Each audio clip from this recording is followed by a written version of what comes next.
ఆంధ్రప్రదేశ్ శాసనసభ స్పీకర్ చింతకాల అయ్యన్న పాత్రుడు గిరిజన చట్టం 1/70 యాక్ట్పై అనుచిత వ్యాఖ్యలపై 48 గంటలు బంద్ చేయాలని అఖిలపక్ష పార్టీలు ప్రజా సంఘాలు రౌండ్ టేబుల్ సమావేశం నిర్వహించారు. ఏజెన్సీ వ్యాప్తంగా 11, 12 తారీఖులలో నిర్వహించ తలపెట్టిన 48 గంటల రాష్ట్ర బంద్కు అఖిలపక్ష పార్టీలు వైసీపీ, సిపిఎం, సిపిఐ, దండకారణ్య విమోచన సమితి, వివిధ ప్రజా సంఘాలు మద్దతు తెలిపాయి. ఈ సందర్భంగా పాడేరు శాసనసభ్యులు మత్స్యరాస విశ్వేశ్వరరాజు ఆధ్వర్యంలో నిర్వహించిన అఖిలపక్ష సమావేశంలో అరకు శాసనసభ్యులు రేఖం మత్స్యలింగం, సిపిఎం కేంద్ర కార్యవర్గం సభ్యులు అప్ల నరసయ్య, దండకారణ్య విమోచన సమితి మాణిక్యం మాట్లాడుతూ గిరిజనుల హక్కులు చట్టాలు జోలుకొస్తే సహించబోమని హెచ్చరించారు.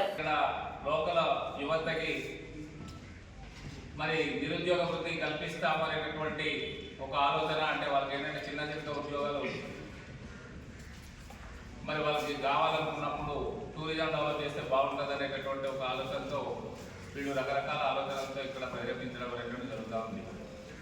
అయితే ఈ రకంగా వాళ్ళు ఆలోచనలు చేసుకుంటూ పోతే రాబోయేటటువంటి రోజుల్లో ఖచ్చితంగా వనాంశం ఏంటంటే ఇప్పుడు జిల్లాలో సుమారు 7-8 కిలోమీటర్లు, సుమారు 10 కిలోమీటర్ల పరిధి వరకు కూడా సడలించాలి వనాంశం ఏంటి చట్టం అనేటటువంటిది కూడా వీళ్ళు తీసుకొచ్చేటటువంటి పరిస్థితి రోజు ఉంది. మరి ఈ రకంగా అంటే జిల్లా పరిధిలో అభివృద్ధి చెందాలి అనుకున్నప్పుడు ఖచ్చితంగా అది సడలిస్తే తప్ప ఇక్కడ వీళ్ళు ఏ బిల్డింగ్స్ కానీ లేదనుకుంటే ఇంకా ఇతరత్ర పరిపాలన సౌలభ్యం కోసం వచ్చేటటువంటి వసతులు అయితే లభ్యం కావడం అనేటటువంటిది కష్టతరం అవుతుంది. సో ఇలాంటి బూతులు చూపించి అంటే ఇక్కడ ఈరోజు మెడికల్ కాలేజ్ కట్టారు.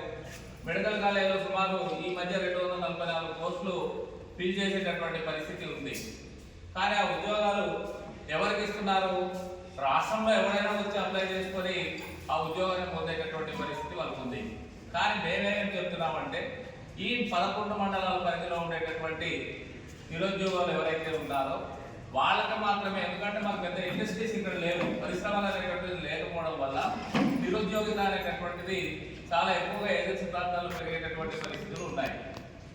అప్పుడు గతంలో మనకి ఏంటంటే విశాఖపట్నంలో స్టీల్ ప్లాంట్ కానీ లేదా అనుకుంటే పోర్ట్ ట్రస్ట్ కానీ లేదా జింక్ కానీ ఇలా రకరకాలైనటువంటి పరిశ్రమలు ఉండడం వల్ల ఆ పరిశ్రమల మీద ఆధారపడేటటువంటి పరిస్థితులు ఈరోజు ఆ రోజు ఉండేది. కానీ ఈరోజు ఈ పరిశ్రమలు అనేటటువంటిది మరి ఆ జిల్లాకి మన జిల్లాకి వేరు చేయడం వల్ల వాళ్ళ పరిధి నుంచి మనం తప్పుకోవడం వల్ల ఈరోజు మన ప్రాంతంలో మనకు ఉద్యోగాలు కావాలంటే వచ్చే పరిస్థితి లేదు. అంటే ఈ ఉన్నటువంటి మెడికల్ కాలేజ్ మీద మన వాళ్ళు ఈరోజు ఆధారపడి ఆ ఉద్యోగాలంతా మన వాళ్ళకి ఇవ్వమని చెప్పేసి అంటే అలా కాదు, మా దగ్గర 77 జీవో ఉంది, ఆ జీవో ప్రకారం మాత్రమే మీకు ఇచ్చే 6% మేము ఇస్తామనేటటువంటి పరిస్థితులు ఉన్నాయి.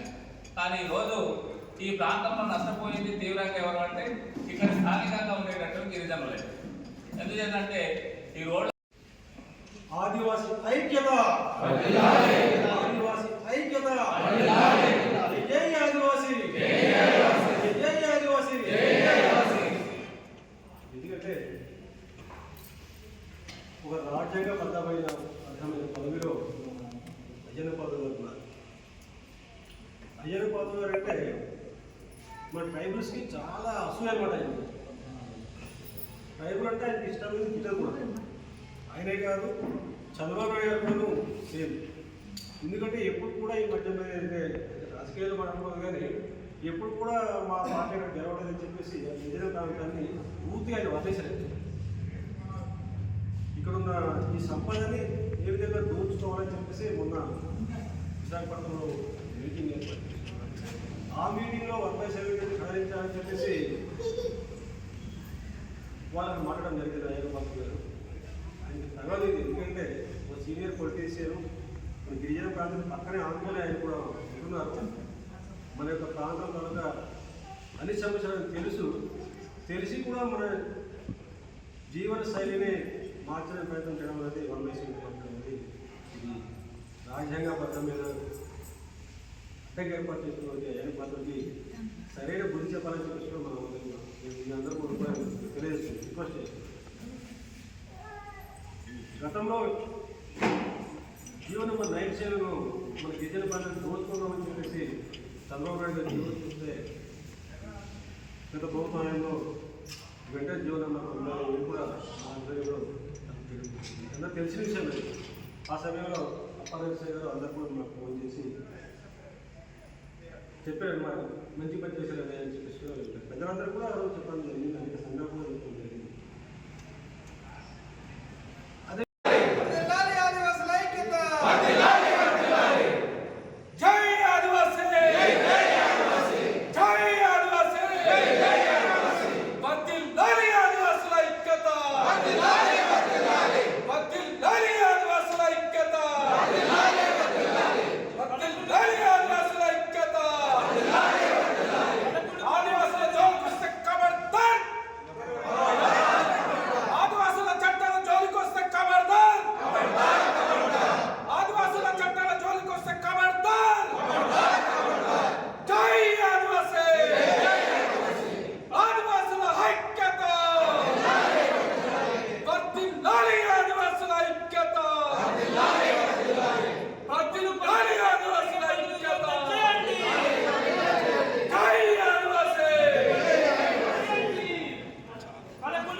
ఇటీవలే గిరిజన ప్రాంతంలో ప్రధానమైనటువంటి 1/70 చట్టాన్ని తూట్లు పొడవాలనే ఉద్దేశంతో అయ్యన్న పాత్రుడు చేసిన వ్యాఖ్యల్ని మేమంతా కూడా సీరియస్ గా తీసుకున్నాం.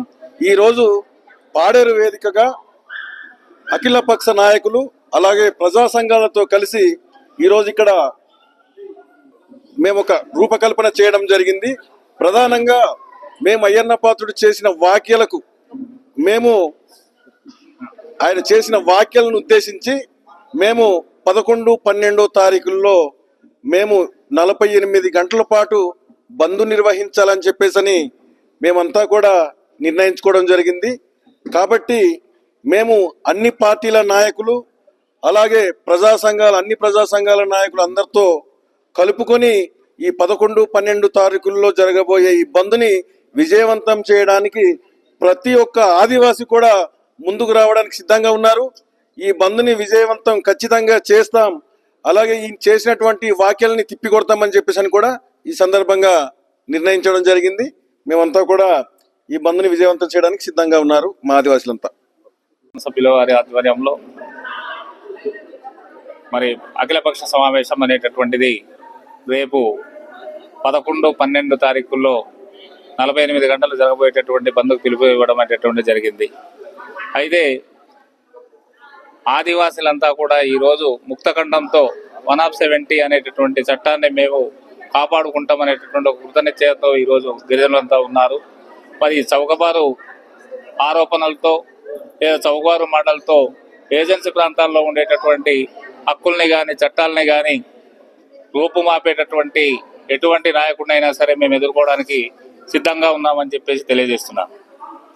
చెప్పి అయ్యన్న పాత్రుడు గారు వ్యాఖ్యానాన్ని తీవ్రంగా ఖండిస్తున్నాం. ఇప్పటి వరకు రాష్ట్ర ప్రభుత్వం అయ్యన్న పాత్రుడు గారి వ్యాఖ్యలపై స్పష్టమైన ప్రకటన చేయకపోవడం వల్ల ఈ ఏజెన్సీ ప్రాంతంలో ఉన్న కొద్దిమంది గిరిజన నేతలు గిరిజనులు రెచ్చగొట్టే చర్యలకు పూనుకుంటున్నారు. ఇటీవల కాలంలో అనంతగిరి మండలం నుండి 1/70 సవరించాలని డిమాండ్తో గిరిజన నేతలు వ్యాఖ్యానాలు చేస్తున్నారు. ఇది రోజు రోజుకి గిరిజన ప్రాంతంలో ఒక వివాదానికి దారితీసే అవకాశం ఉంది, ఒక అశాంతికి కారణమయ్యే అవకాశం ఉంది. ఇటువంటి నేపథ్యంలో గిరిజన హక్కుల చట్టాలను పరిరక్షించాల్సిన బాధ్యత రాష్ట్ర ప్రభుత్వంపై ఉంది. ఆ రకమైన స్పష్టమైన ప్రకటన ఇవ్వకపోవడం వల్లనే ఈ రకమైన గందరగోళానికి భయభ్రాంతులకు గిరిజనులు గురి అవుతున్నారు. ఈ నేపథ్యంలో రాష్ట్ర ప్రభుత్వం ఒక వైఖరి ప్రకటించకపోవడం వల్ల ఆందోళనకు గురి అయిన ఆదివాసీ ప్రజా సంఘాలు రాజకీయ పార్టీలందరూ కలిపి 48 గంటలకి బంద్ పిలిపివ్వడం జరిగింది. రేపు ఫిబ్రవరి 11, 12 జరుగుతున్న బంద్ ఇది గిరిజన ప్రాంతంలో మరోసారి ఆదివాసీ హక్కులపై వేలన చేసి కానీ అవమానకరంగా మాట్లాడకూడదని చెప్పి హెచ్చరిస్తూ జరుగుతున్న ఈ బంద్ని జయప్రదం చేయాలని చెప్పి ఆదివాసీ ప్రజానికం అందరికీ కూడా అఖిల పక్షం తరపు నుంచి గిరిజన సంఘం తరపు నుంచి మేము ప్రత్యేకంగా విజ్ఞప్తి చేస్తున్నాం. ఇప్పటికైనా రాష్ట్ర ప్రభుత్వం స్పందించి స్పష్టమైన ప్రకటన ఇవ్వకపోతే రాబోయే కాలంలో పెద్ద ఎత్తున ఉద్యమాలు చేపడతామని చెప్పి ప్రభుత్వానికి హెచ్చరిక జారీ చేస్తున్నాం. శాసన సభ్యులు శ్రీ మత్స్యరాజ రాజు గారి ఆధ్వర్యంలో గిరిజన సంఘ నాయకులందరూ కలిసి ఏదైతే గౌరవ శాసనసభ స్పీకర్ అయ్యన్న పాత్రుడు చేసిన వ్యాఖ్యలు అంటే మా గిరిజన చట్టాల సాంప్రదాయాలకి విరుద్ధంగా 1/70 యాక్ట్ విరుద్ధంగా మాట్లాడినందుకు మేము మా గిరిజన పక్షం తరఫున రేపు 11-12 తారీఖుల్లో 48 అవర్స్ బంద్ ప్రకటిస్తున్నాం, బంద్ చేస్తున్నాం. దీనికి సంఘాలన్నీ మద్దతునిస్తున్నాయి, జయప్రదం చేస్తుంది. అయ్యన్న పాత్రుడు గారి వ్యాఖ్యల్ని వెనకాల తీసుకోవాలని చెప్పేసి మేము డిమాండ్ చేస్తున్నాం.